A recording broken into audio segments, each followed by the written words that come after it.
गौर प्रेमानंदे हरि हरि बोल। हरे कृष्णा सौने जय श्री कृष्ण। आज जुलाई 27મી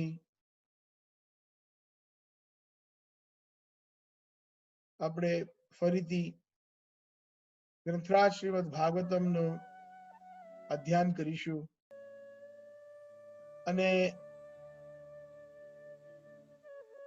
જે આ પ્રસંગ જે છે એ આપણે છેલ્લા લગભગ 3 મહિનાથી પ્રહલાદ મહારાજ અને નરસિંહદેવ ભગવાનની જે લીલા, પ્રહલાદ મહારાજની જે પ્રાર્થનાઓ નું આપણે અધ્યયન કરી રહ્યા છે, મનન કરી રહ્યા છે। 7મા સ્કંદ 10મો અધ્યાય અને ગઈ વખતે આપણે 26મો શ્લોક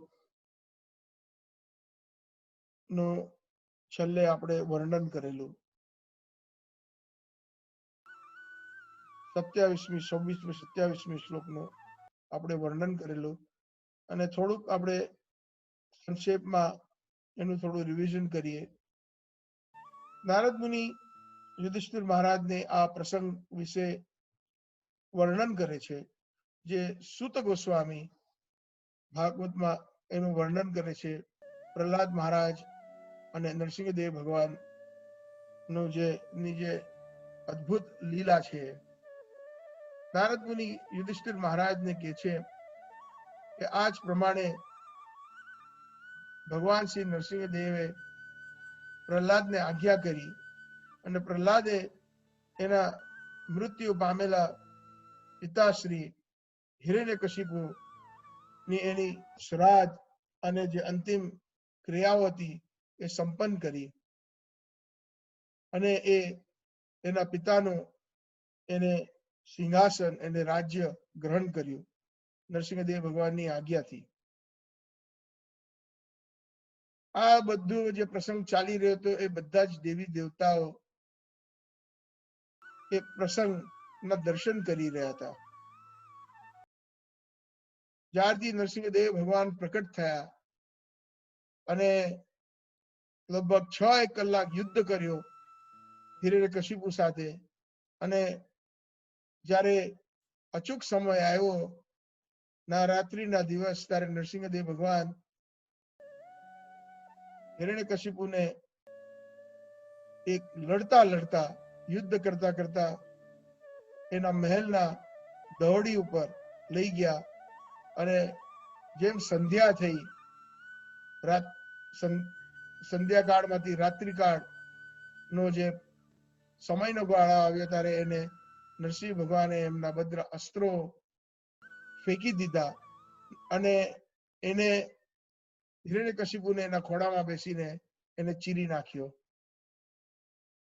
તો બ્રહ્માજી દેવી દેવતાઓ આ બધા પ્રસંગને જોઈને એ લોકોએ દર્શન કરી રહ્યા હતા। તો બ્રહ્માજી હવે બોલ્યા બીજા બધા દેવી દેવતાઓ સાથે બહુ પ્રસન્ન થયા કારણ કે એક ભયાનક રાક્ષસ નું વધ થયું અને ભગવાન નરસિંહદેવ ખાસ કરીને પ્રહલાદ ઉપર પ્રસન્ન થયા કારણ કે એટલો ક્રોધિત હતા કે નરસિંહ ભગવાન ઉગ્ર નરસિંહ એમને શાંત પાડવા કેવી રીતના તો ના કોઈ દેવી દેવતા આગળ આવી શક્યા ના લક્ષ્મી દેવી એમની અર્ધાંગિની પણ બ્રહ્માજીએ પ્રહલાદને આગળ કર્યો અને પ્રહલાદે સ્તુતિઓથી નરસિંહદેવ ભગવાનને શાંત પાડ્યા અને પ્રસન્ન કર્યા।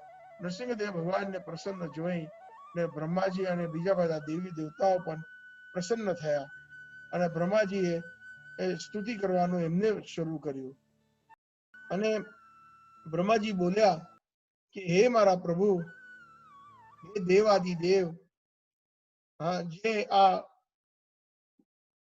આખી સૃષ્ટિના રચયિતા, સૃષ્ટિના જે માલિક જો છો તમે અને તમે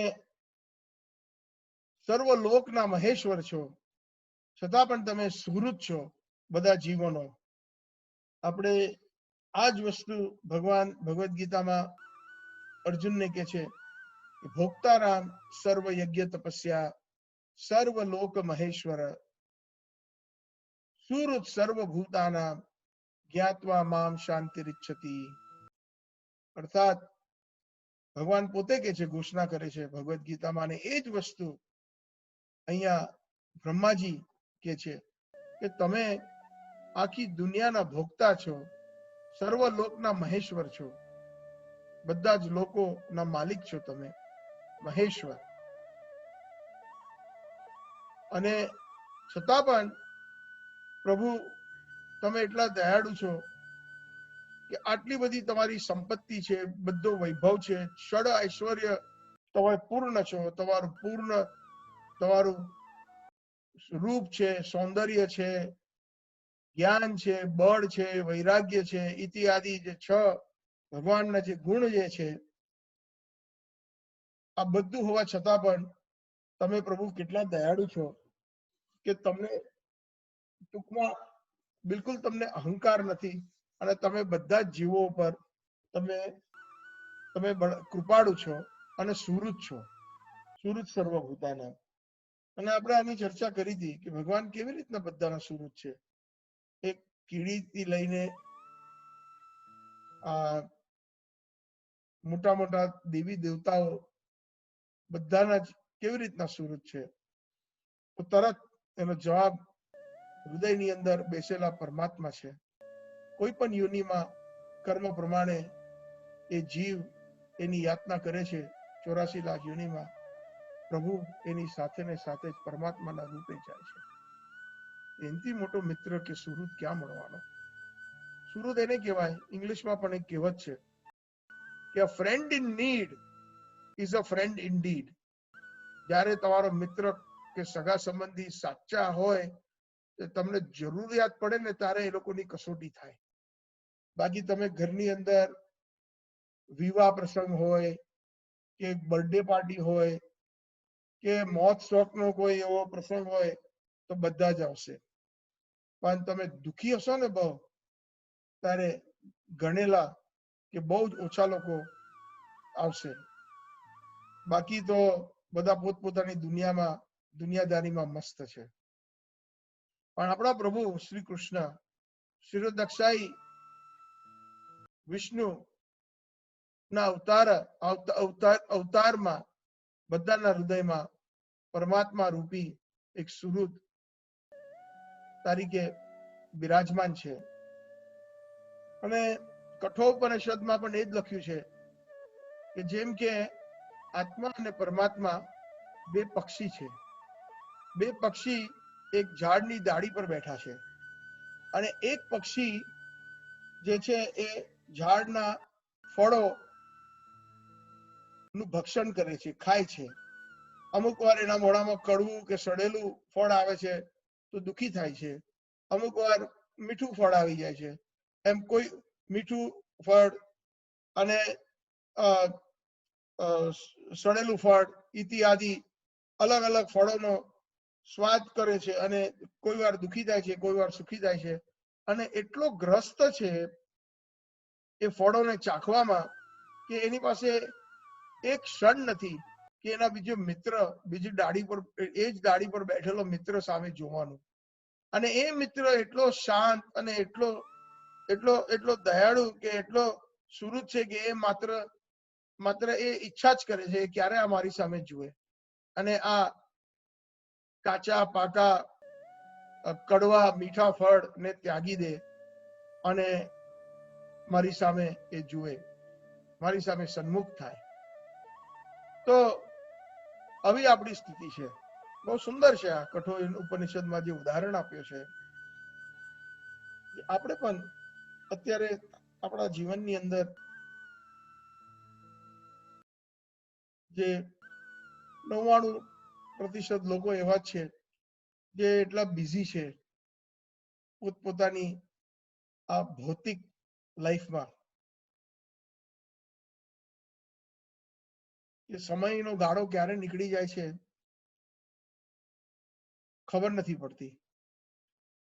અને સમય સર્પના રૂપે આવી ને આપણને ખાઈ જાય છે.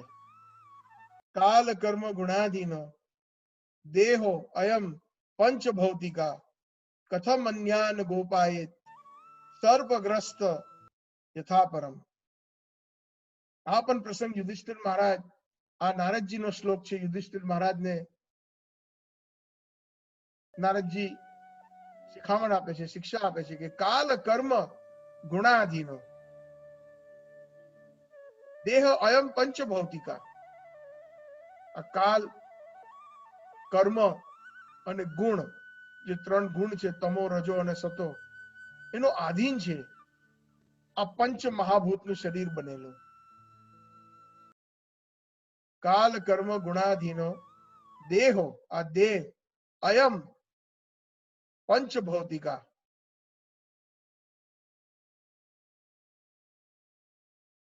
કથમ અન્યાન ગોપાયિત, બીજાની શું રક્ષા કરવાનો?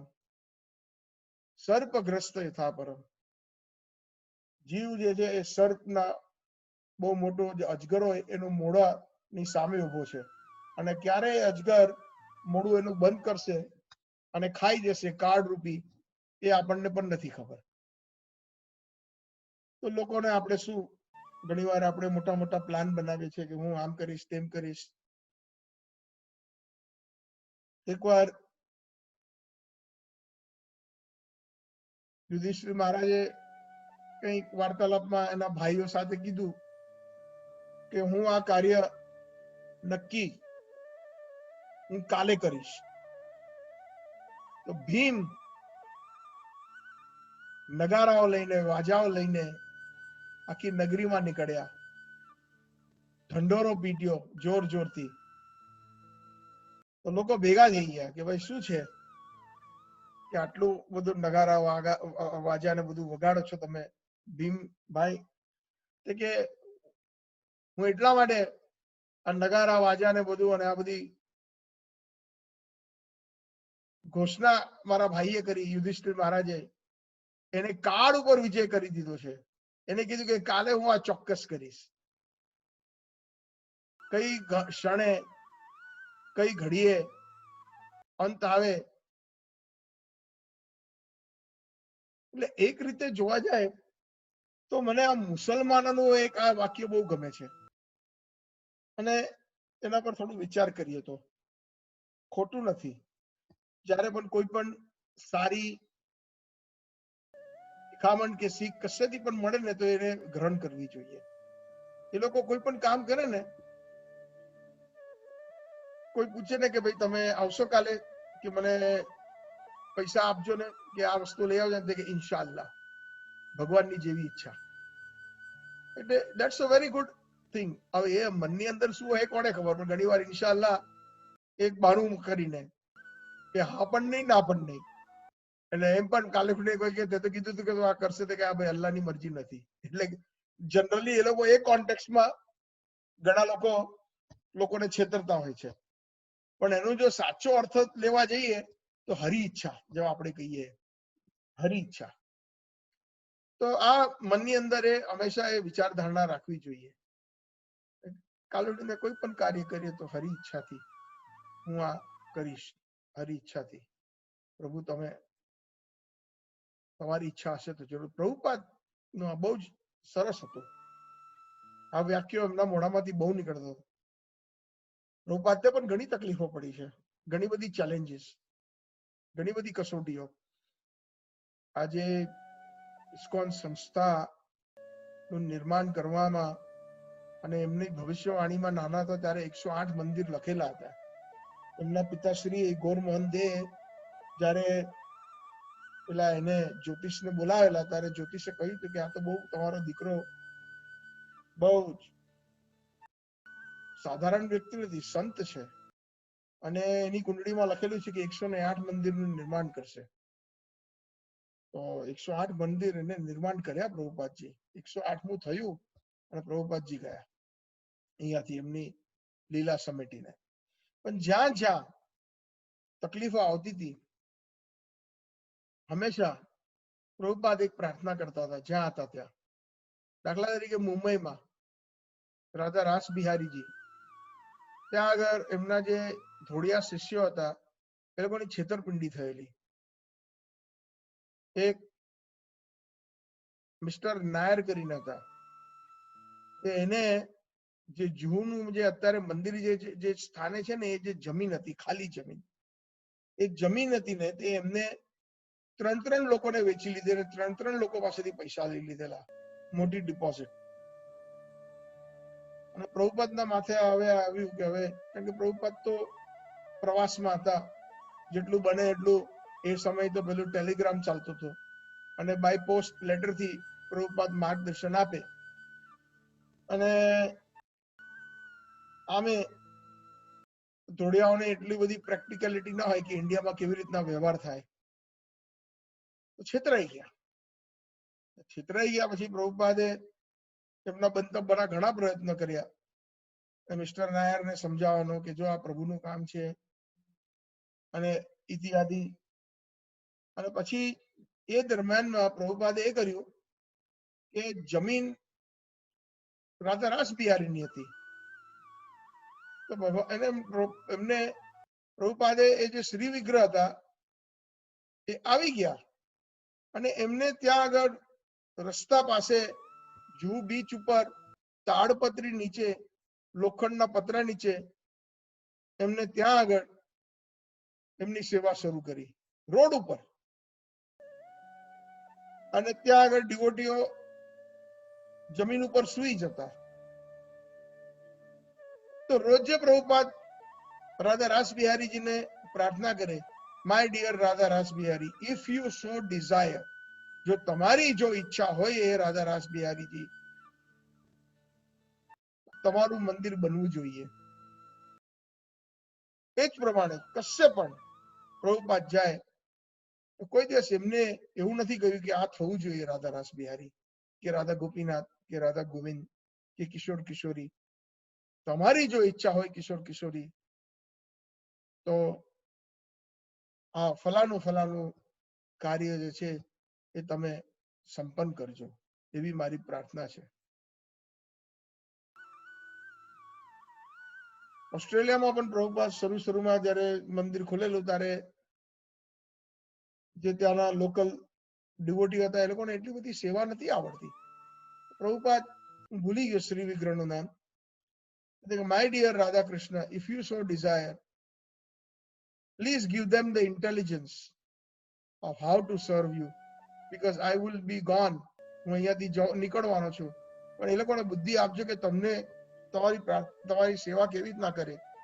જો તમારી જો ઈચ્છા હોય તો તમે એમને એવી બુદ્ધિ આપો કે તમારી સેવા સરસ થાય. અને એ લોકોની કોઈ સેવામાં જો ભૂલચૂક થાય તો ક્ષમા કરી દેજો. કેટલો સુંદર ભાવ, આ જે ભાવ જે છે, કારણ કે આપણામાં એવી વૃત્તિ નથી, આપણામાં આવી અનુભૂતિ નથી કે કોઈક પણ ક્ષણે આપણે અહીંયાથી નીકળી જઈશું.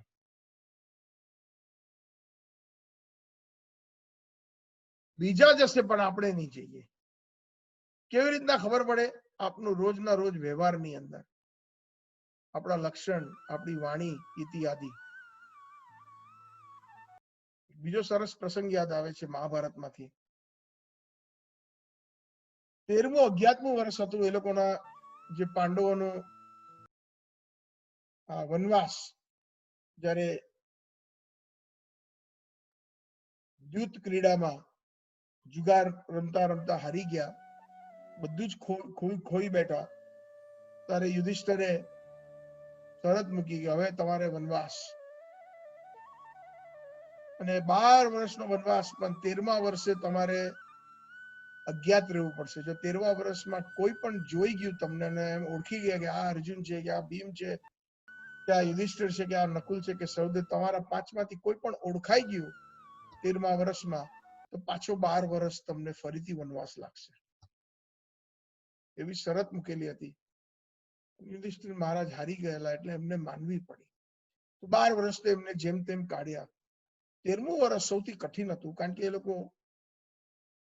ઊંડા જંગલોમાં જઈને છુપાતા, જ્યાં કોઈ વસ્તી નહીં, કારણ કે એમને એક આખું વર્ષ કાઢવાનું હતું. અને અમુક વાર તો એ લોકો વેશભૂષા બદલીને ગામડે ગામડે જાય, સાધારણ મજદૂરોની જેમ. મારા ખ્યાલથી અર્જુને તો એક સંગીત કે નાટ્ય ટીચરનો પણ એક સ્ત્રીનો વેશ પણ એને ધારણ કરેલો, જેથી કોઈ એને પકડી ના શકે.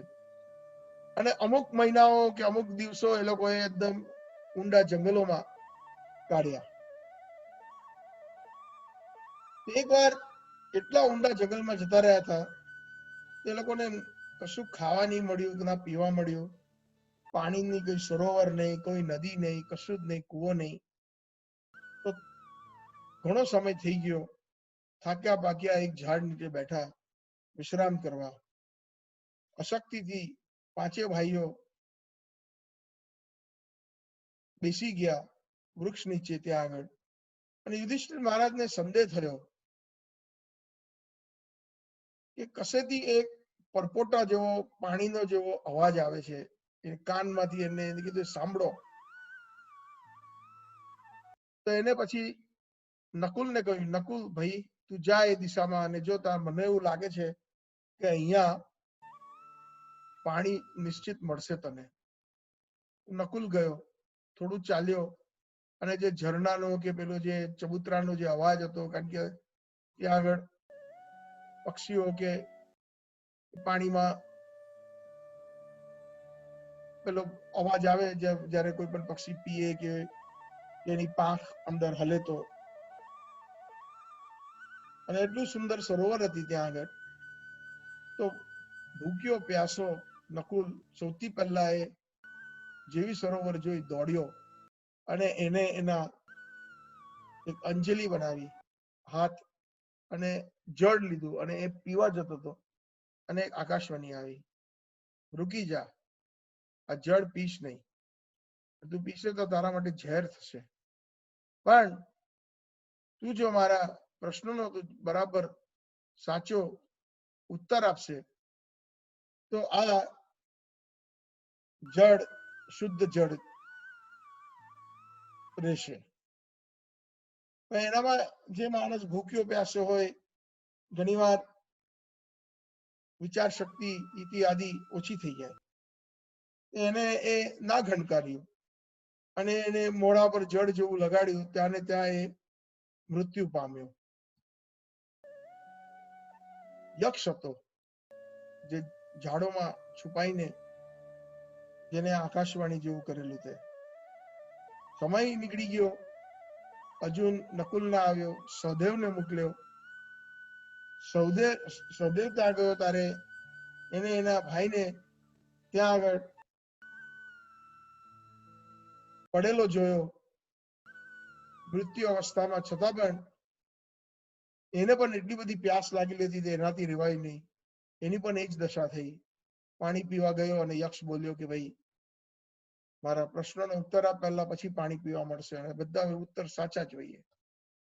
ના સાંભળ્યું, એને પણ જેવું જળ એના હોઠો પર લગાડ્યું, ત્યાં ને ત્યાં જ મૃત્યુ પામ્યો. પછી એમ કરીને અર્જુન ગયો, અર્જુનની પણ એ જ અવસ્થા. ભીમ ગયો, ભીમની પણ એ જ અવસ્થા. ચારેય ભાઈ ગયા એક દિશામાં, પાછા ના આવ્યા. યુધિષ્ઠિર મહારાજને બહુ જ ચિંતા થઈ. ધીમે ધીમે ઉઠ્યા અને એ દિશામાં પોતે ચાલ્યા. અને પછી અમુક ઝાડ પાછળ જોયું તે બહુ સુંદર સરોવર. અને શું જુએ છે કે સરોવરની કાંઠે ચાર ભાઈઓ ત્યાં પડેલા. અને એમને યુધિષ્ઠિર મહારાજે જોયું કે આગળ પાછળ કોઈ જાનવરોનો નિશાન નથી, કે કોઈએ તીર નથી માર્યું, કશું નહીં. પણ આ શું થઈ ગયું? ધંધોળ્યા, એ લોકોને પણ ઉઠ્યા નહીં. અને નિશ્ચિત થઈ ગયું કે મૃત્યુ પામ્યા છે. યુધિષ્ઠિર મહારાજે એમને બહુ જ દુઃખ થયું, પણ એ બહુ અશક્ત હતી એમનામાં. પાણી નતું એમ પીધેલું, બહુ જ પ્યાસા હતા. તો એમને પાણી પીવાનો પ્રયત્ન કર્યો અને કીધું કે જેવી હરી ઈચ્છા, આ લોકોનું થોડી શક્તિ આવે તો હું જે પણ ક્રિયાકર્મ કરવાનું છે હું કરીશ, વિધાતાની જે ઈચ્છા. અને જેવું એ પાણી પીવા ગયા તો ફરીથી એ જ યક્ષનો અવાજ આવ્યો. યક્ષે કહ્યું કે આ જળ પીશ નહીં હમણાં, પહેલા મારા પ્રશ્નનો ઉત્તર આપ, અને બધા પ્રશ્નોનો ઉત્તર બરાબર હશે તો જ તું આ પાણી પીશે, નહીં તો આ પાણી તારા માટે ઝેર થઈ જશે. યુધિષ્ઠિર મહારાજે કીધું, એ ધર્મરાજ હતા, એમનામાં ધીરજ બહુ હતી, કે પૂછ ભાઈ, તારે શું પૂછવું છે, પૂછો. એમ કરીને એને 100 પ્રશ્ન પૂછ્યા, અને બધા 99 પ્રશ્નનો ઉત્તર એકદમ પરફેક્ટ હતો. 100મો પ્રશ્ન એ આવ્યો. પ્રશ્ન શું હતો? શાંતિથી સાંભળજો. પ્રશ્ન એ હતો કે આ દુનિયામાં સૌથી આશ્ચર્ય પામવા જેવી વસ્તુ શું છે? આ દુનિયામાં સૌથી આશ્ચર્યજનક વસ્તુ શું છે? What is the most amazing thing in this world? Yudhishthira Maharaj એના મૃત્યુ પામેલા ભાઈઓ તરફ જોઈ ને જવાબ આપે છે, અહની અહની ભૂતાની ગચ્છન્તિ યમાલયમ શેષઃ સ્થાવરમ રિચ્છતિ તથા આશ્ચર્યમ કિમ પરમ. અહની અહની, હું જોઉં છું ધીરે ધીરે મારી સામે, કાં તો મેં સાંભળ્યું છે કાં તો મારી આંખો સામે, કેટલાય લોકો ગયા અહીંયાથી. ક્યાં ગયા? ભૂતાની ગચ્છન્તિ યમાલયમ, મૃત્યુ પામ્યા. યમાલયમ એટલે મૃત્યુ પામ્યા. પરંતુ શેષઃ, જેટલા બધા અહીંયા બચેલા છીએ, આપણે જે જીવિત લોકો છીએ, સ્થાવરમ ઈચ્છતિ, સ્થાવરમ એટલે પરમનન્ટ. આપણે અહીંયા આગળ જેમ કે અનશ્વર છે, આપણને કશું થશે જ નહીં, એ જ આપણે ઈચ્છા કરીએ છીએ, એ જ પ્રમાણે આપણે વર્તન કરીએ છીએ કે ભાઈ સ્મશાને હમણાં આપણે બાળીને આવ્યા, કોઈને, કોઈ બંધુઓને કે ઘરમાંથી કોઈ એવી વ્યક્તિ ગયું હોય, સ્મશાનની અંદર એક ક્ષણિક 5-10 મિનિટનું વૈરાગ્ય થાય છે, યાર શું જીવન છે. જ્યારે પેલી જ્વાલા જલતી હોય અને બધા ઉભા હોય, વિધિ ચાલતી હોય, ત્યારે કે યાર આ જીવન ખરેખર નકામું છે, છેવટે બધું મૂકીને જ જવાનું છે. હા, મનમાં બધાને એ આવે છે. પણ જેવું સ્મશાનમાંથી બહાર આવ્યા બાળીને, પછી જીવન એનું એ જ ટ્રેક ઉપર. અને કોઈનું ખાસ મરી ગયું હોય ને, એના બહુ તો એનો 2-4 અઠવાડિયા કે 2-4 મહિના કાં તો 2-4 વર્ષ પછી ધીમે ધીમે માયાનો પ્રભાવ એટલો છે કે આપણે એમ વિચારીએ છીએ કે બધાને થશે, પણ આ મને નહીં થાય. યથા આશ્ચર્ય કિમ પરમ, એના સિવાય મોટું આશ્ચર્ય પામવા જેવું શું છે આ જગતમાં? યક્ષ બહુ ખુશ થયા. એકચ્યુઅલી યક્ષ યમરાજ પોતે હતા, અને એટલા પ્રસન્ન થયા કે એને એના જે 4 મૃત્યુ પામેલા ભાઈઓ છે એને પણ ઉભા કરી દીધા, અને 5 ભાઈઓએ જળ પીધું, અને પછી આગળ એમની જે જર્ની હતી, એમને પછી ચાલુ રાખી યમરાજના, યક્ષના આશીર્વાદ લઈને. એટલે કાળ કર્મ ગુણાદિનો દેહો અયમ પંચભૌતિકા કથમ મન્યાન ગોપાય સર્પગ્રસ્ત યથા પરમ. આ કાલ કર્મ અને ગુણથી આ શરીર આધીન છે. લોકોની શું રક્ષા કરે? પોતાની આપણે રક્ષા નથી કરી શકતા. મૃત્યુ જ્યારે સામે આવે છે ત્યારે કોઈ નથી રક્ષા કરી શકતું. અને નીકળી પડ્યા વિજયનો ધ્વજ ફેલાવા કે હું આ કરીશ અને હું તે કરીશ, હું બેઠો છું ને, ચિંતા નહીં કરતો.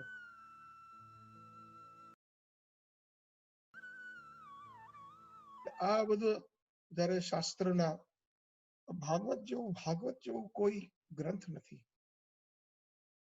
સાચું પૂછો તો એની અંદર એટલું બધું શીખવાનું છે, અને શુદ્ધ ભક્તિ ની પ્રાપ્તિ કરી શકીએ છીએ કે બીજા કોઈ ગ્રંથની આવશ્યકતા નથી. સાચું પૂછો તો આ રવિવારે ઇંગ્લિશમાં ગ્રંથરાજ શ્રીમદ ભાગવતમની શરૂઆત કરી અને માત્ર એનું મહિમા કે ઇન્ટ્રોડક્શન ચાલુ કર્યું છે આપણે. અને ગુરુ ગૌરાંગની કૃપાથી હજુ તો પહેલા શ્લોકમાં પણ નથી પહોંચ્યા. ભાગવત એટલું સુંદર, ભાગવત એ સાક્ષાત કૃષ્ણ છે. કૃષ્ણનો સાક્ષાત સંગ કરી રહ્યા છે આપણે અત્યારે, તમે લોકો શ્રવણ કરીને અને હું એનું કીર્તન કરીને. આવો લાવો બહુ જ ઓછા જીવોને પ્રાપ્ત થાય છે, અને ખાસ કરીને એ જીવોને જેને કોઈ પણ ભૌતિક ઈચ્છા કે કામનાથી નથી કરતા. તમે લોકો શ્રોતા બનીને સાંભળો છો, કોઈ ભૌતિક લાભ માટે નથી સાંભળતા એવું મારું માનવું છે. અને એ જ પ્રમાણે હું આ કથા કરું છું તો મારી પાસે પણ એવો કોઈ ધ્યેય નથી કે કોઈની પાસેથી હું કશું મને કઈ મળશે. હા, મળવાના રૂપમાં જો મળવાનું હોય તો તમારા બધાના આશીર્વાદ, જેથી ભક્તિમાં વિકાસ થાય. અને એ જ હું તમને બધાને પણ, મારી પણ એ જ ઈચ્છા છે અને પ્રાર્થના છે રાધા કૃષ્ણના ચરણે, કે તમને બધાને પણ આ શુદ્ધ ભક્તિની પ્રાપ્તિ મળે. ઘણી વાર એક એક પ્રસંગ કે એક એક શ્લોક એવા આવે છે ત્યારે આંખો નમ થઈ જાય છે કે શું આ બધી વસ્તુ, જે ઘટનાઓ થયેલી, આવા ભગવાનની કૃપા, ભગવાનના શુદ્ધ ભક્તો, એ લોકોનો વ્યવહાર,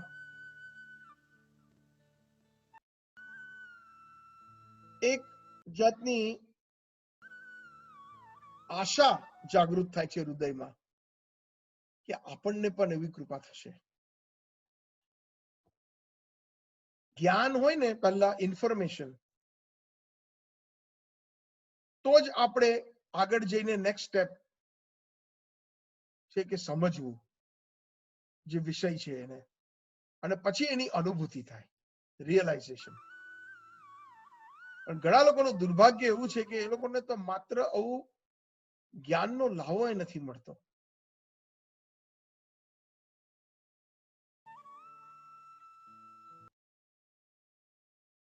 બ્રહ્માજી આગળ કે છે કે આ જે રાક્ષસ હિરણ્યકશિપુ, મારી પાસેથી એને વરદાનો મળેલા હતા અને એને મને એવો ફસાવ્યો જેથી એને એટલો બધો બળશાળી થઈ ગયો અને કોઈનાથી એ મરે એવો નતો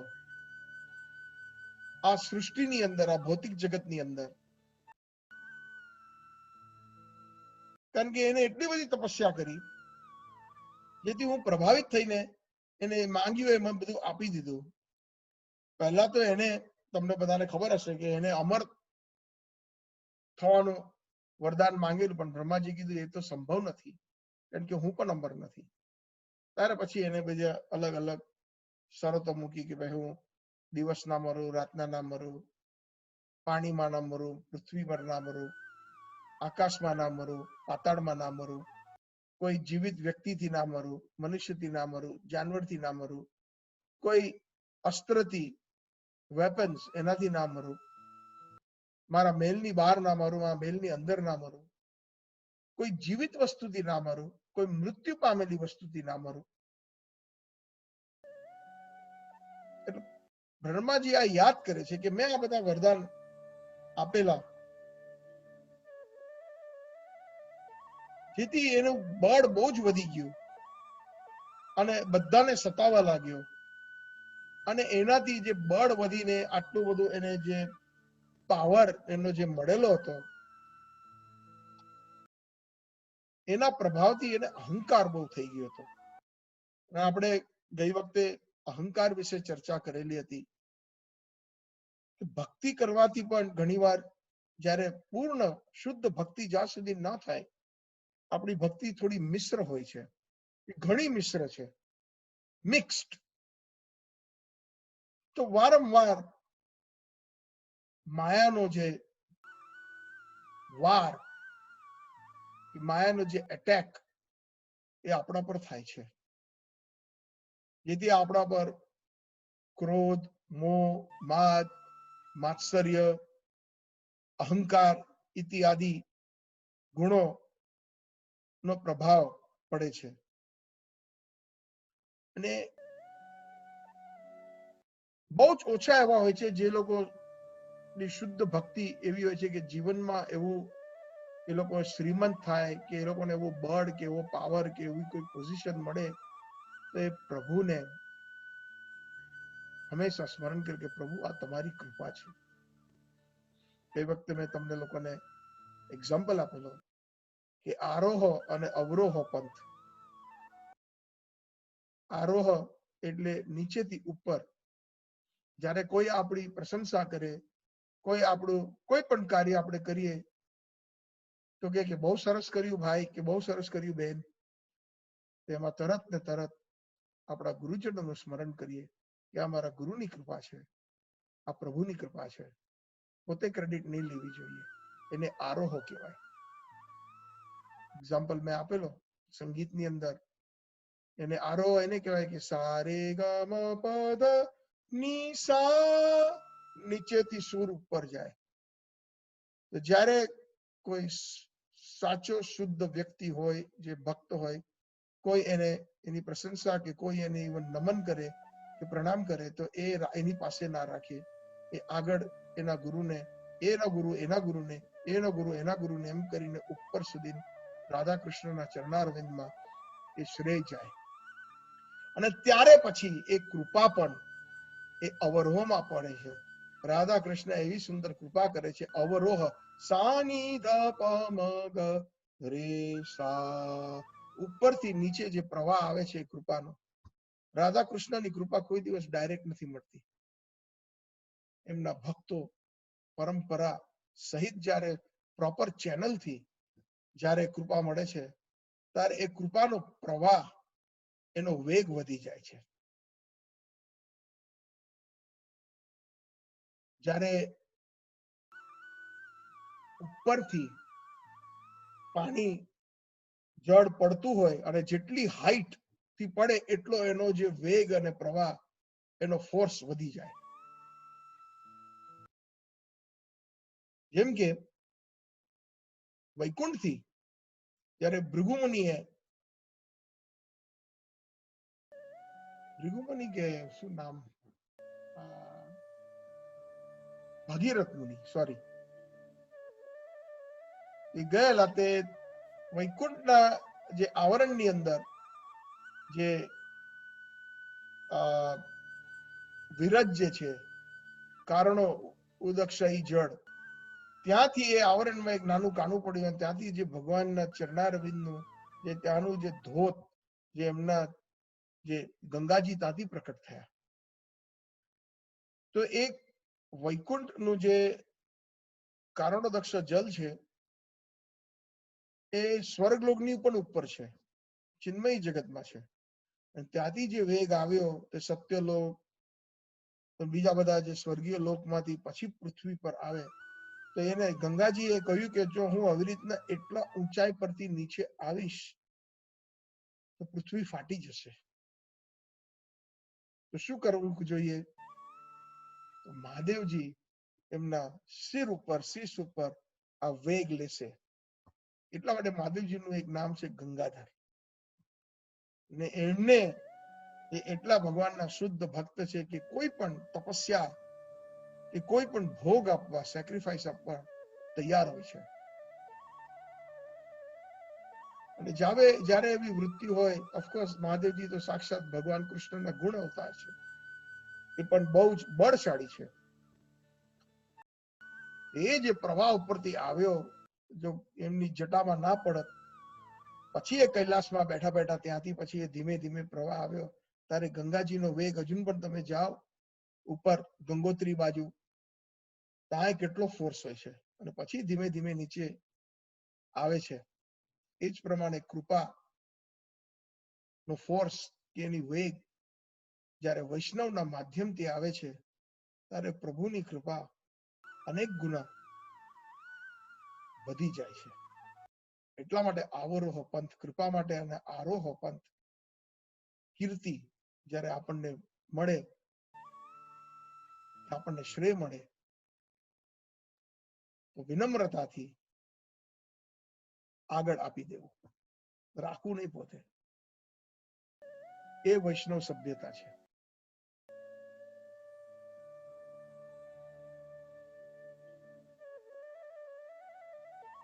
બ્રહ્માજી કે છે કે એને બહુ અહંકાર થઈ ગયો હતો આ બધા પાવરો પ્રાપ્ત કરીને.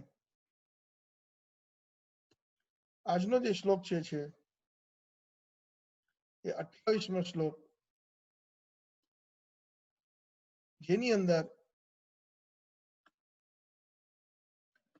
દિષ્ટ્યા તત્તનય સાધુર મહાભાગવતો અર્ભકઃ ત્વયા વિમોચિતો મૃત્યોર દિષ્ટ્યા ત્વં સમિતો અધુના.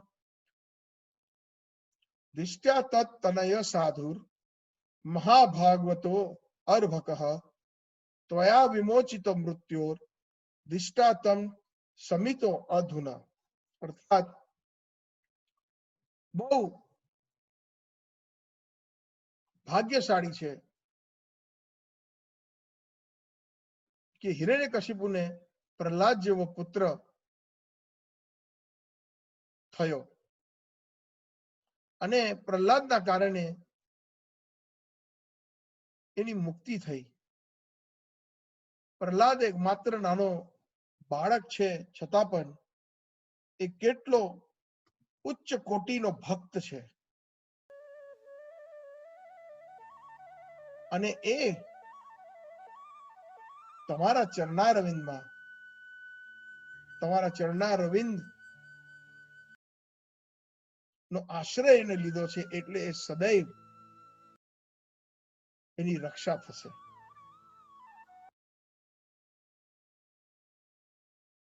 મહાભાગવત, પ્રહલાદ મહારાજને અહીંયા આગળ મહાભાગવત તરીકે સંબોધિત કરવામાં આવ્યો છે.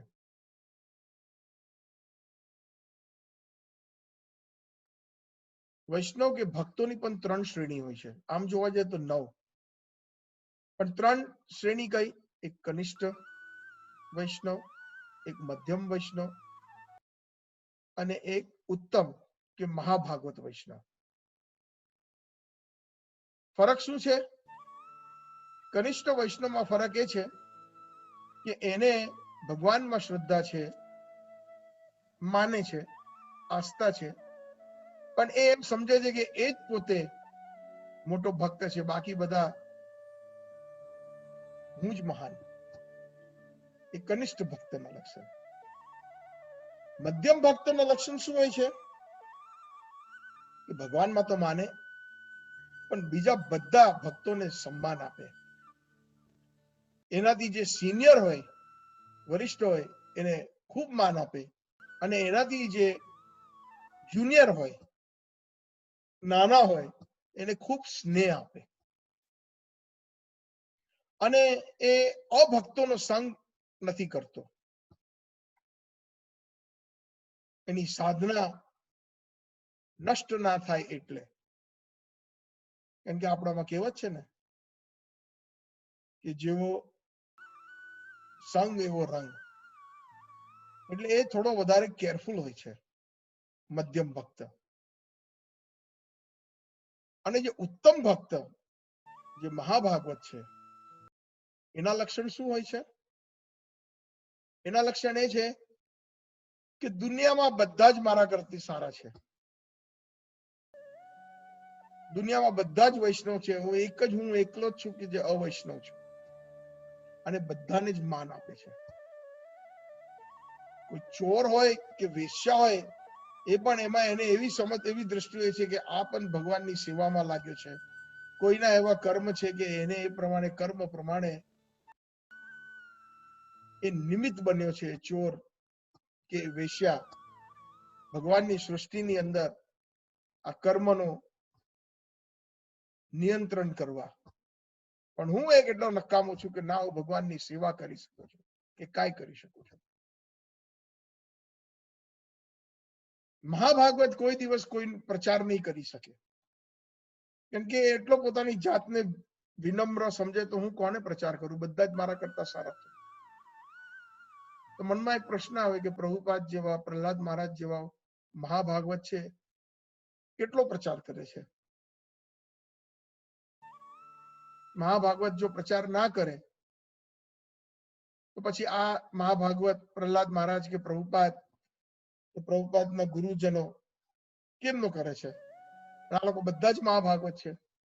તો એને જવાબ આપ્યો છે શાસ્ત્રની અંદર. મહાભાગવત મધ્યમ ઉત્તમ ના પ્લેટફોર્મ ઉપર આવીને પ્રચાર કરે છે. મધ્યમના પ્લેટફોર્મ પર આવીને વ્યક્તિ પ્રચાર કરી શકે છે, પણ ઉત્તમ પ્લેટફોર્મ ઉપર જેની ચેતના એ સમયે જો ઉત્તમ પ્લેટફોર્મ હોય તો એ પ્રચાર નહીં કરી શકે. જેમ કે ભક્તિ વિનોદ ઠાકોરજી,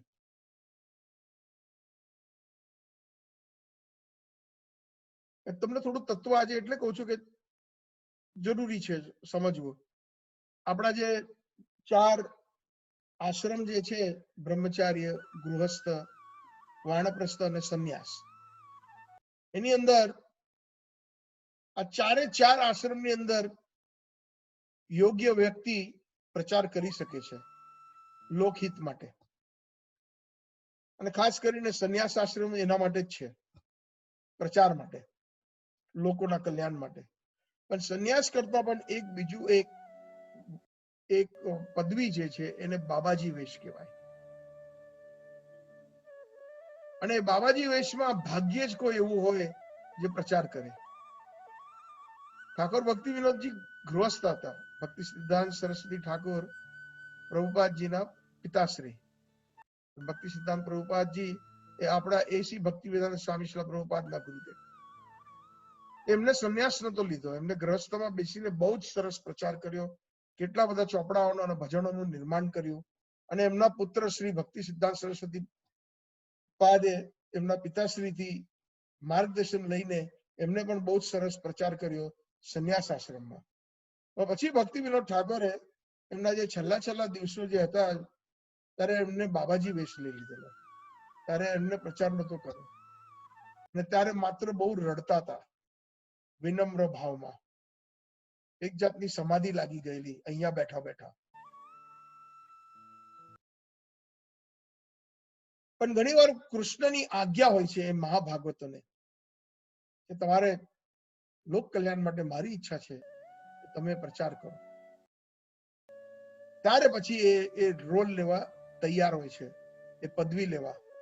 એ એક સ્ટેપ નીચે આવે મહાભાગવત પ્લેટફોર્મ પરથી અને પછી એ મધ્યમ પ્લેટફોર્મ પર. કનિષ્ઠમાં પણ એકચ્યુઅલી મેં તમને 9 કહેલા, કનિષ્ઠ, મધ્યમ, કનિષ્ઠ, ઉત્તમ વૈષ્ણવ. મધ્યમ કનિષ્ઠ, મધ્યમ મધ્યમ અને મધ્યમ ઉત્તમ. પછી ઉત્તમ કનિષ્ઠ, ઉત્તમ મધ્યમ અને ઉત્તમ ઉત્તમ. તો પ્રહલાદ મહારાજ, પ્રભુપાદ આદિ આ બધા ઉત્તમ વૈષ્ણવો છે. પણ એ લોકો આવે છે ઉત્તમ મધ્યમ કાં તો મધ્યમના પ્લેટફોર્મ ઉપર પ્રચાર કરવા. અને પ્રભુપાદજીના લક્ષણ ઘણીવાર એમના વ્યવહાર પરથી ખબર પડતા હતા. ઘણીવાર રડી પડતા હતા. હું ઘરડો છું, હું શું કરી શકવાનો, મારામાં તો કઈ શક્તિ નથી, પણ મારા ગુરુ મહારાજે તમને બધાને મોકલ્યા છે. બાકી હું આ પ્રચારનું, કૃષ્ણ પ્રચારનું કાર્ય જે છે હું કરી જ ના શકત તમારા વગર. મારા ગુરુ મહારાજની સંપત્તિ છો. એ લોકોએ તમને, મારા ગુરુ મહારાજે મારી સહાયતા કરવા તમને મોકલ્યા. અને ધ્રુસકે ઘણી વાર રડી પડતા પ્રભુપાદ. ત્યારે આપણને ખબર પડે કે ઉત્તમ અધિકારી, ઉત્તમ લક્ષણ થોડો ક્ષણ માટે એ ડિસ્પ્લે થાય છે, એની આપણને ઝલક મળે છે.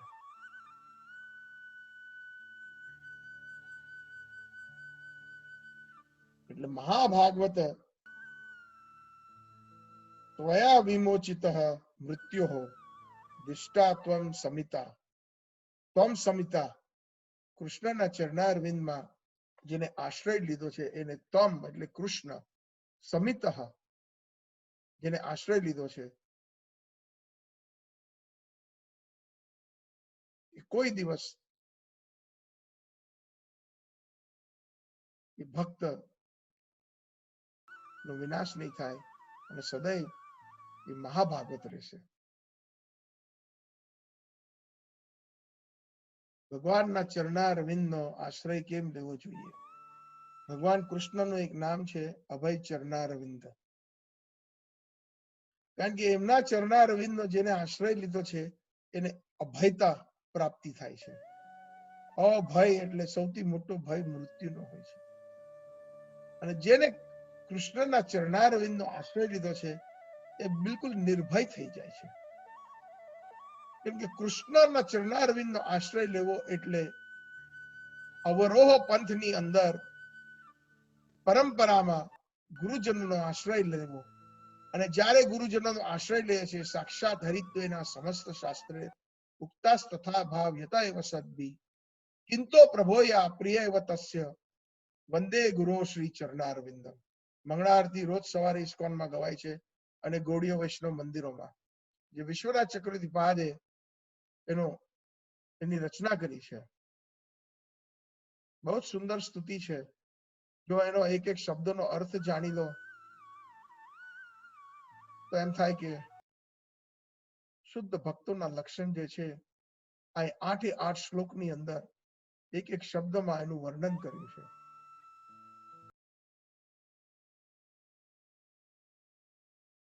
છેલ્લા 3 મહિનાથી ઓલમોસ્ટ એના પર હું એડવાન્સ ક્લાસ દર શનિવારે સાંજના હું લઉં છું. વધારે એડવાન્સ છે આ ક્લાસ કારણ કે એની અંદર જે ભાવ જે છે એના માટે પહેલા થોડું ફાઉન્ડેશન જોઈએ, નહીં તો બોરિંગ થઈ જાય કાં તો સમજ ના પડે. પણ આ અષ્ટકમ ઉપર હજુ તો હું 7મા શ્લોકમાં મને હજુ 3 મહિનાથી મારી વ્યાખ્યા ચાલે છે ગુરુ ગૌરાંગની કૃપાથી. એટલું બધું ડિટેલ છે. ઘણી વાર એ પ્રશ્નો મનમાં આવતો હોય છે ને કે શુદ્ધ ભક્તની ઓળખાણ કેવી રીતના, સાચા સાધુને પહેચાન શું છે, સાચા ગુરુની પહેચાન શું છે? એનો જવાબ જે આ સવારની મંગળા આરતીનું અધ્યયન કરશે અને ઊંડાણમાં ઉતરશે, સારો જાપ કરશે તો એના એક એક શબ્દની અંદર એટલા બધા છુપાયેલા અર્થો છે એ પ્રકટ થશે, એ સ્ફુરિત થશે. જે ગુરુ સાધુ અને શાસ્ત્ર સાથે એનો તાલમેલ છે, વિપરીત નથી. ત્વમ સમિતઃ, જેને તમારા ચરણારવિંદનો છે અભય ચરણ. કેમ કે ગુરુજનોની જ્યારે કૃષ્ણને ચરણારવિંદ ક્યારે પ્રાપ્ત, રાધા કૃષ્ણના ચરણારવિંદની પ્રાપ્તિ ક્યારે થશે? જ્યારે સદગુરુઓનો આશ્રય લીધો હોય. અને સદગુરુનો આશ્રય લેવો એટલે આપણા જે અનર્થો છે એ સૌથી પહેલા સદગુરુની કૃપાથી એ અનર્થો દૂર થાય. આપણી જે દેહ આત્મા બુદ્ધિ છે એ નષ્ટ થઈ જાય. હું આ શરીર છું એ દેહ આત્મ બુદ્ધિ જે છે એ સૌથી પ્રથમ વિજ્ઞાન છે. આ આધ્યાત્મિક લેસનોમાં, આધ્યાત્મિક વિષયમાં અને એ ગુરુજનોની કૃપાથી અને પછી જ્યારે આપણા અનર્થોનું નિવૃત્ત ભજન ક્રિયા કરવાથી ગુરુજનો કે ભાઈ ઓછામાં ઓછી 16 સારી માળા કરજે. પ્રભુપાદે એવી શિક્ષા આપી છે. ખાલી 16 માળા નહીં, 16 સારી, 16 ગુડ રાઉન્ડ્સ. ભગવદ્ ગીતા, ભાગવત આદિ ગ્રંથોનું અધ્યયન કરજો, ભક્તોનો સંગ કરજો. સમય મળે ત્યારે તીર્થોનું ભ્રમણ કરજો અને ઘરમાં ઠાકોરજીની પૂજા કરજો. શ્રી વિગ્રહની, રાધા કૃષ્ણ, ગૌર નિતાય, જગન્નાથ, બલદેવ, સુભદ્રા આદિ આ 5 વસ્તુ જે ચૈતન્ય મહાપ્રભુ એ કહેલું છે એ બધી ભજન ક્રિયા એ ગુરુજનોની કૃપાથી. ચૈતન્ય મહાપ્રભુ કોણ છે? એ રાધા કૃષ્ણના ચરણારવિંદ નું એક મિલન છે. ચૈતન્ય મહાપ્રભુ એ કૃષ્ણ છે, પણ ભાવ કોનો? રાધાજીનો. એ સાક્ષાત રાધા ગોવિંદ છે ચૈતન્ય મહાપ્રભુ. અને ચૈતન્ય મહાપ્રભુનો આશ્રય લેનારા જે ષડ ગોસ્વામીઓ, રૂપ સનાતન, જીવ ગોસ્વામી, ગોપાલ ભટ્ટ, રઘુનાથ ભટ્ટ ગોસ્વામી આદિ, એની પરંપરામાં આશ્રય જેને પાકો લીધો હોય તો એનો જે ભય છે નષ્ટ થઈ જાય છે. કારણ કે એને ખબર છે, અરે મૃત્યુ આવે તો વાંધો નહીં. પરીક્ષિત મહારાજની જેમ ભાગવત સુખદેવ ગોસ્વામી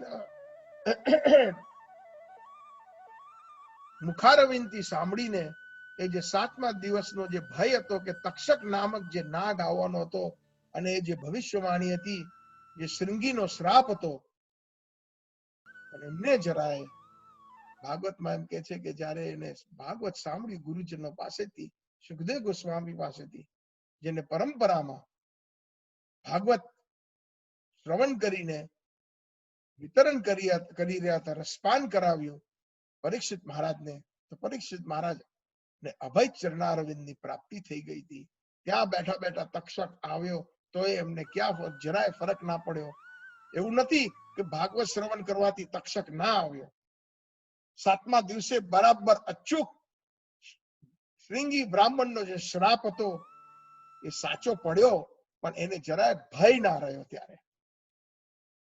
કારણ કે એમને અભય ચરણારવિંદની પ્રાપ્તિ ગુરુજન સુખદેવ ગોસ્વામી અને 60,000 ઋષિગણ બેઠેલા ત્યાં આગળ ગંગાજીના તટ ઉપર બધાની કૃપા થઈ ગઈ. અવરોહ પંથમાં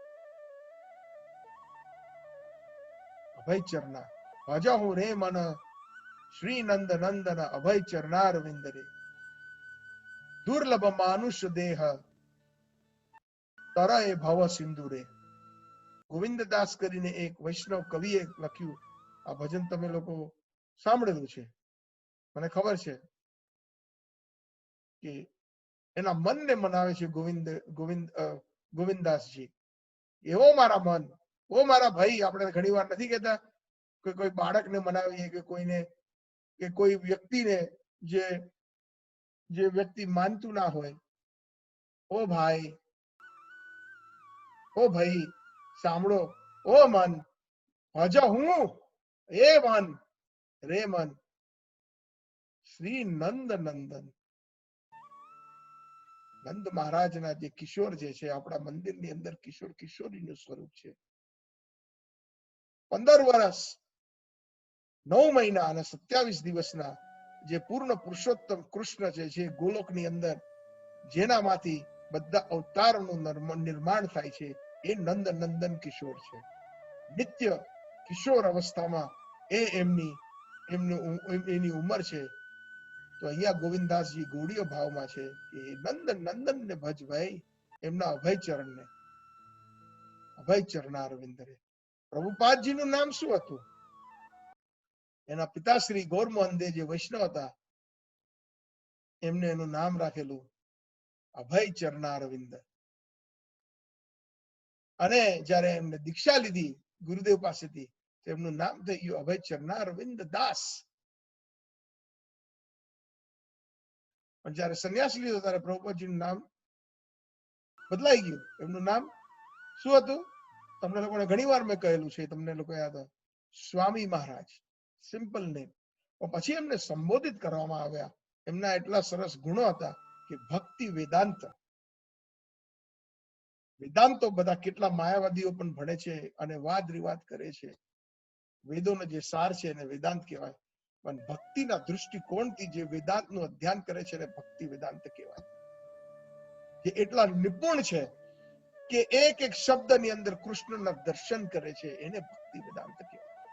બાકી બીજા બધા જે વેદાંતિસ્ટ જે છે, એ લોકોને શબ્દોની અંદર ખાલી વ્યાકરણ દેખાય છે, અને એ લોકોને કૃષ્ણ તો દેખાતા જ નથી. એટલા માટે જ એ લોકો કહે છે કે કૃષ્ણ છે જ નહીં, હું જ કૃષ્ણ છું, અહમ બ્રહ્માસ્મિ.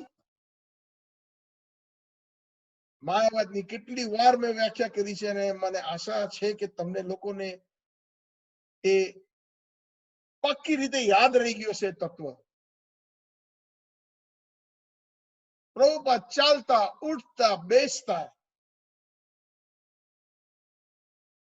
મોર્નિંગ વોક કરવા જતા, પછી ભલે સાન ફ્રાન્સિસ્કોના ગોલ્ડન ગેટ પાર્કમાં હોય કે ન્યુયોર્કના કોઈ પાર્કની અંદર હોય કે બોમ્બેના જુહુ બીચ ઉપર હોય, જ્યારે પણ સવારે નીકળે ત્યારે પ્રભુપાદ હરે કૃષ્ણ કૃષ્ણ કૃષ્ણ હરે હરે, હરે રામ રામ રામ હરે હરે જાપ કરતા કરતા, અને પછી કંઈક દેખાય તો એમના શિષ્યો પાછળ પાછળ, તો એક એક સૃષ્ટિની અંદર વસ્તુ ભલે ભૌતિક, આપણી નજરે ભૌતિક, પણ પ્રભુપાદ એની અંદર કૃષ્ણ જોતા હતા. એને મહાભાગવત કહેવાય. બાકી એ સંત ના કહેવાય કે વ્યાસપીઠ ઉપર બેઠો, મોટા પ્રવચનો આપ્યા, 7 દિવસની ભાગવત કથા કરી, કરોડો રૂપિયા લોકો પાસેથી એઠાવી લીધા, અને જેવો વ્યાસપીઠ પરથી ઉતર્યો ત્યારે બીજી બધી ભૌતિક વસ્તુઓની વાતો કરવા લાગે એના યજમાનો સાથે, કે એને જેને પધરામણી કરી હોય એ કેમ ચાલે તમારો ધંધો, શું ચાલે છે માર્કેટ, શું ચાલે છે. જે 24 કલાક ભગવત પરાયણ હોય છે, કોઈ ઇવન આવીને પ્રભુપાદ પાસે પણ કેટલાય લોકો આવતા હતા. ભૂલવું ના જોઈએ.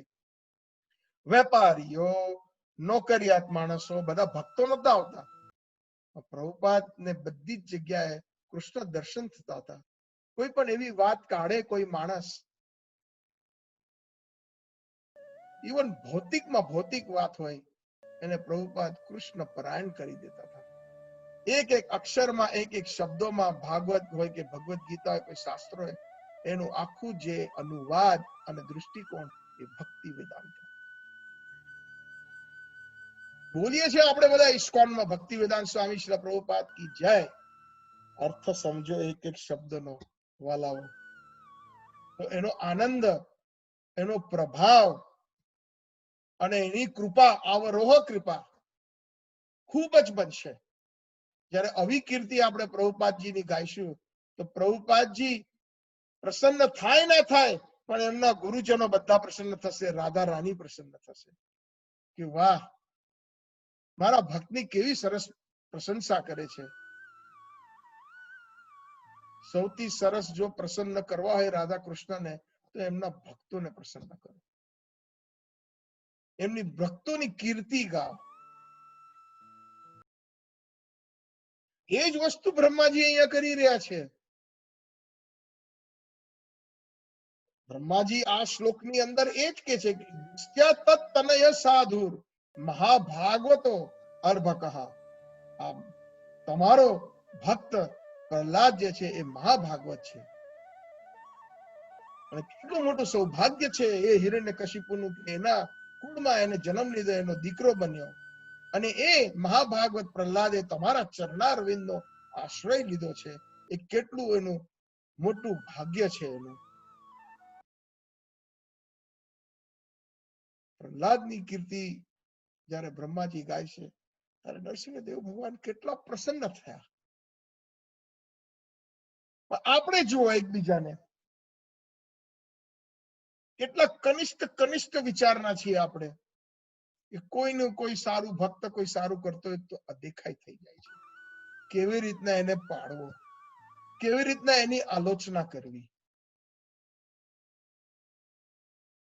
બહુ દુઃખ થાય છે એવું થાય છે ત્યારે.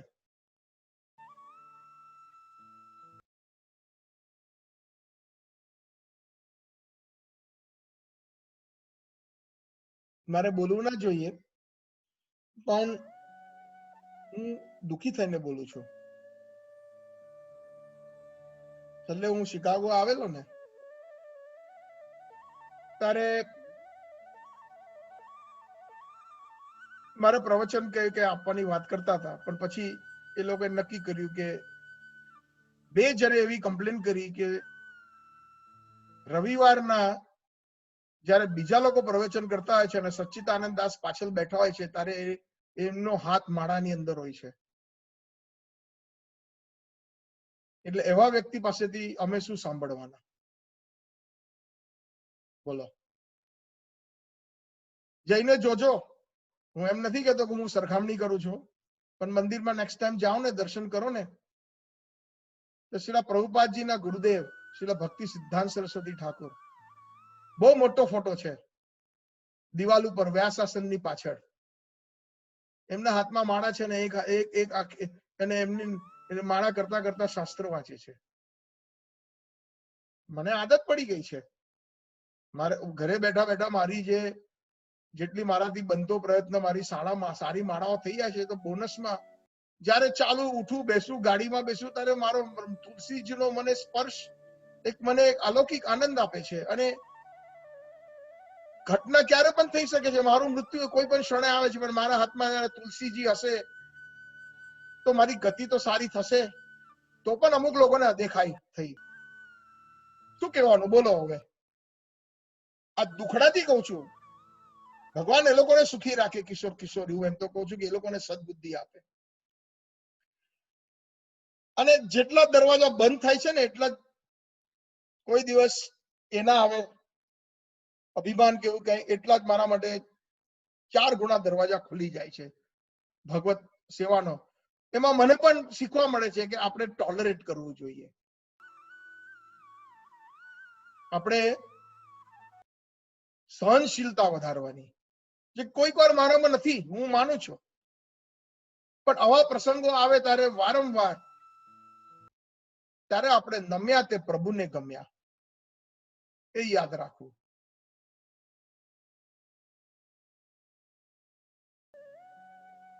અવિવૃત્તિ જયારે આપણામાં આવશું ને ત્યારે આપણે ભગવાનના પ્રિય બનીશું. અને બધાનું લક્ષ્ય એ જ હોય છે. જયારે ભક્તિની શરૂઆત કરીએ કે અત્યારે પણ આપણે જે પણ અવસ્થામાં છીએ કરીએ છીએ, તો આપણી ઈચ્છા તો એ જ છે કે આપણને ભગવત પ્રાપ્તિ થાય. અત્યારે એક ભૌતિક ઉદાહરણ આપું છું. એક વ્યક્તિ હોય, એની પણ ઈચ્છા હોય બીજા બધાનું જોઈને કે ભાઈ અત્યારે તો આપણે એક બેડરૂમના ફ્લેટમાં રહીએ છીએ, પણ આપણે આપણું પોતાનું ઘર લઈ લઈએ. કે અત્યારે આપણે એક સાધારણ ટોયોટા કે નિસાન ફેરવીએ છીએ કે હોન્ડા સિવિક, પણ એની જગ્યાએ આપણી પાસે એકદમ હાઈ ક્લાસ લેક્સસ હોય કે કોઈ BMW હોય. ઈચ્છા હોય છે, પણ એવા આપણા કર્મ નથી કે આપણે ડિઝર્વ કરી શકીએ. એ જેની પાસે BMW છે, હું એક ભૌતિક ઉદાહરણ આપું છું, એની પાસે બેંકમાં 40,000 પડ્યા છે કે એક ચેક લખી શકે અને શોરૂમમાંથી નીકળે ત્યારે તરત. પણ એ વ્યક્તિ જે ફ્લેટમાં બેઠા બેઠા જે સપના જુએ છે અને એની પણ ઈચ્છા છે કે મને મર્સિડીઝ મળે કે મને BMW મળે, પણ એની પાસે આવતા મહિનાનું રેન્ટના પૂરેપૂરા પૈસા હજુ બિચારો ભેગો કરે છે. તો માત્ર એ ઈચ્છા સાથે સાથે કર્મ એવો હોવું જોઈએ અને સારી વૃત્તિ હોવી જોઈએ. આ ઉદાહરણ આપવાનો અર્થ આ છે. મનુષ્યોને એક એવી આદત પડી ગઈ છે, ખાસ કરીને કલયુગની અંદર. આ પ્રભુપાદના શબ્દો છે કે પૂર્ણિમા સુંદર, પેલી કઈ રાસ પૂર્ણિમા જે આપણે દૂધ પૌવા ખાઈએ અગાસીમાં બેસીને, અમને હજુ નાનપણમાં યાદ છે.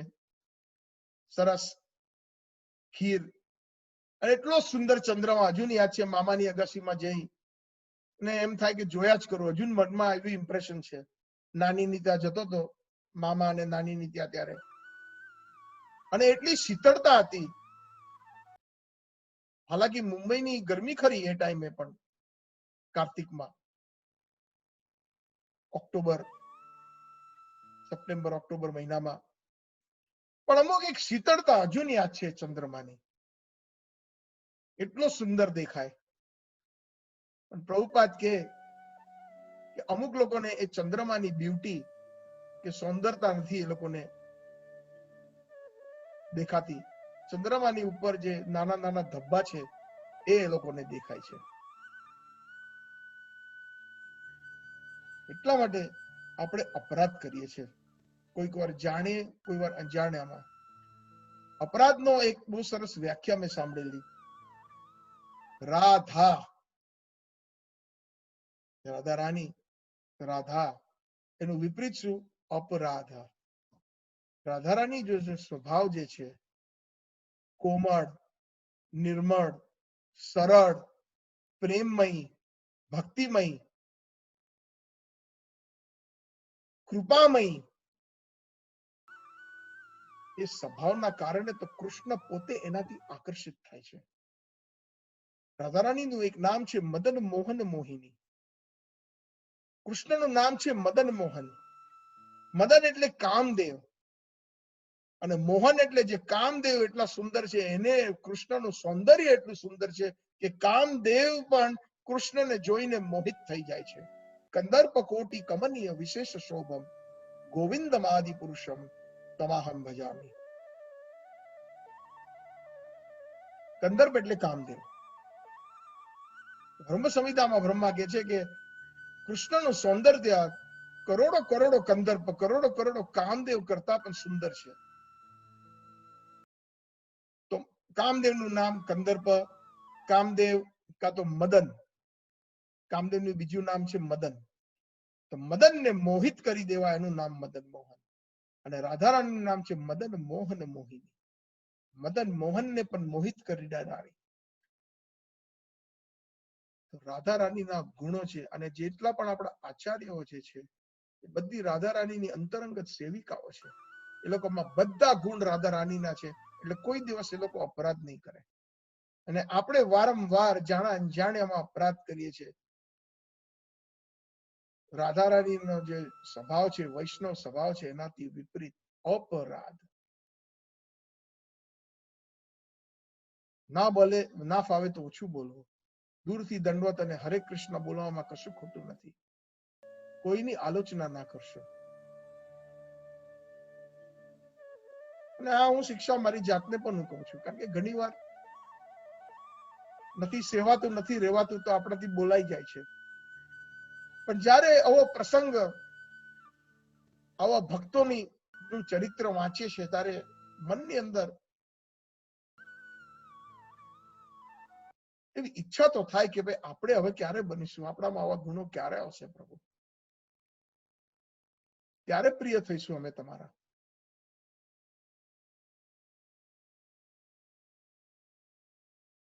ભગવાનના પ્રિય થવું એ બહુ મોટી વસ્તુ છે. ભગવાનના થવું એ ઠીક છે, ભગવાનના પ્રિય થવું. નરોત્તમદાસ ઠાકોર એક ભજનની અંદર લખે છે,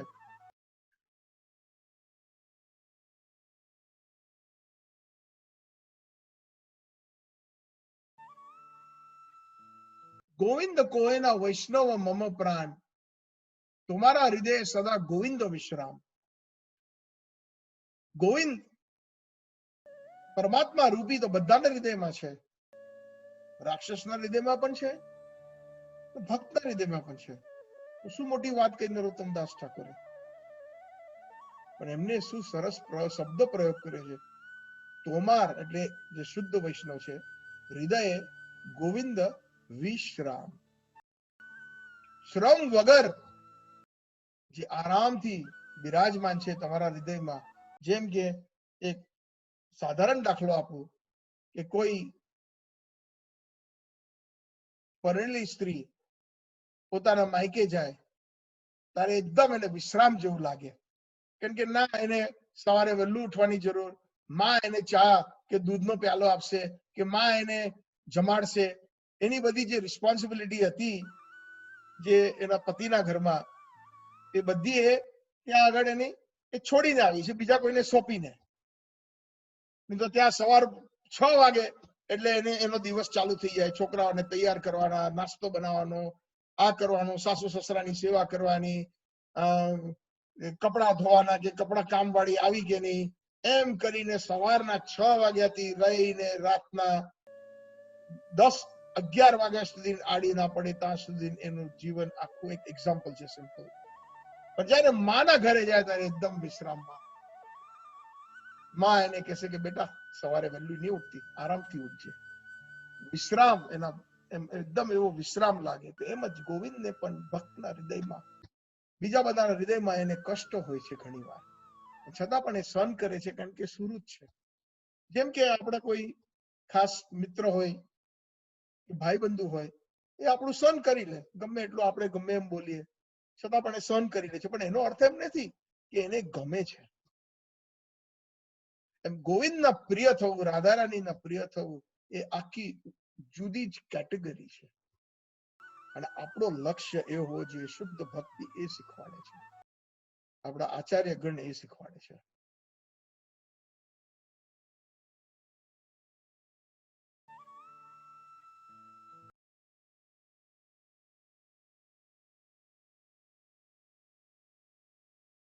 એટલે બ્રહ્માજી આ શ્લોકમાં પ્રહલાદ મહારાજની પ્રશંસા કરે છે, જેથી નરસિંહદેવ ભગવાન પ્રસન્ન થાય છે. એમને નરસિંહદેવ ભગવાનની પ્રસન્નતા કરવાની શરૂ નથી કરી કે ઓ નરસિંહદેવ ભગવાન તમે આવ્યા, સ્તંભમાંથી નીકળ્યા, તમે આ કર્યું, તમે હિરણ્યકશિપુને માર્યો ઇત્યાદિ કરશે, પણ પહેલા એના ભક્તની પ્રશંસા કરી. એટલા માટે આપણે આપણા જીવનમાં આ ઉતારવું જોઈએ. ભલે લોકોના સારા ગુણ ગો અને એને પ્રોત્સાહન આપો, તો જ આપણે મધ્યમ અધિકારી બની શકશું. નહીં તો આપણે બધા કનિષ્ઠ અને 95% એવા જ લોકોનો સંગ થાય તો આપણી ક્યાંથી વૃદ્ધિ ક્યાંથી થાય? ઘણા લોકો આપણે 20 વર્ષ 30 વર્ષથી મંદિરે આવે છે, અને જેમ કે હલેસો મારતા જાય પેલો નૌકા ચલાવવાનો, પણ લંગર પડ્યું હોય તો કેટલું જવાનું તમારી નૌકા આગળ જ ના વધે.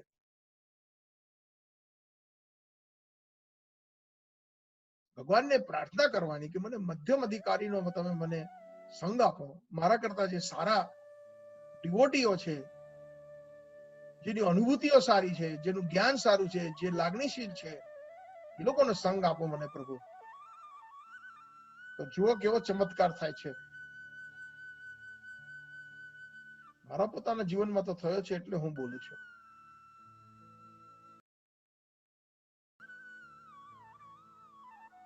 હરે કૃષ્ણ. તો અહીંયા હું વિરામ આપું છું. આજે કોઈના કોઈ પ્રશ્ન હોય,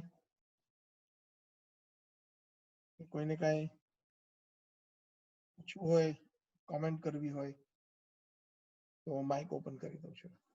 હરે કૃષ્ણ. જય શ્રી પ્રભુપાદ. નરસિંહદેવ ભગવાન की जय, प्रहलाद महाराज की जय, लक्ष्मी नरसिंहदेव की जय, अनंत कोटि वैष्णव वृंद की जय. गौर प्रेमानंदे. हरि हरि बोल.